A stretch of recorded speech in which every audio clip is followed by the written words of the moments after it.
Le Congo a écrit son histoire avec des lettres de noblesse. Deux personnalités ont été sur les projecteurs pour couronner cette alternance, tant souhaitée par plus d'un. Et c'est désormais une réalité. Le 5e président de la RDC a été investi ce jeudi au Palais de la Nation au terme d'une cérémonie solennelle marquée par plusieurs moments forts. Après 18 ans au pouvoir et la réunification du pays à la clé, Joseph Kabila Kabange qui a passé le relais à Félix Tshilombo Tshisekedi qui trouve sur sa table plusieurs défis et c'est au moyen de 8 principaux piliers qu'il espère au développement de la République démocratique du Congo.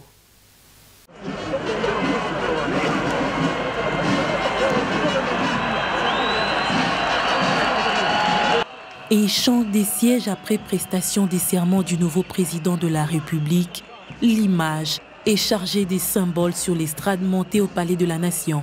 Joseph Kabila cède son fauteuil à Félix Tshilombo Tshisekedi, élu président de la République.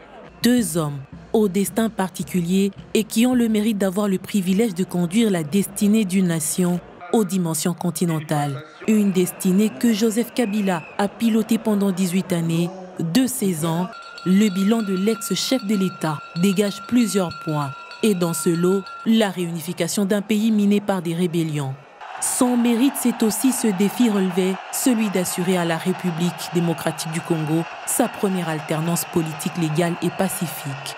Un grand jour pour notre volonté commune de franchir ensemble les rivages de notre destin.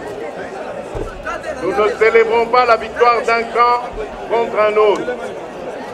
Nous honorons un Congo réconcilié. La République démocratique du Congo que nous formons ne sera pas un Congo de la division, de la haine ou du tribalisme. Félix Antoine Tshilombo Tshisekedi est conscient. Le 5e président de la République sait que cet héritage est désormais entre ses mains. Un énorme challenge qui se dresse devant lui, mais il compte relever ses défis au moyen d'une gestion orthodoxe axée sur 8 piliers. La lutte contre l'éradication des groupes armés, la lutte contre la pauvreté, la réhabilitation et la consolidation de l'état de droit, la lutte contre la corruption et les antivaleurs, la promotion de la presse et des médias, la valorisation et la promotion des jeunes et des femmes, le développement des milieux ruraux et la construction des infrastructures des bases, ainsi que la simplification des procédures administratives. Nous rendons hommage à celui qui aura été l'un des acteurs de la matérialisation de l'alternance démocratique. Monsieur le Président Joseph Kabila Kabange, nous portons dans notre tradition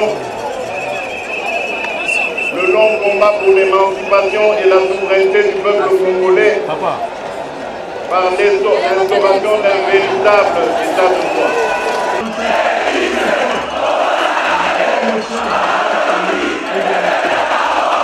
Pour arriver à ses fins, il a pris l'option d'un pouvoir de réconciliation, mais le fils du leader historique Etienne Tshisekedi devra sans doute aussi faire appel à ses années d'expérience aux côtés du Sphinx, son père décédé.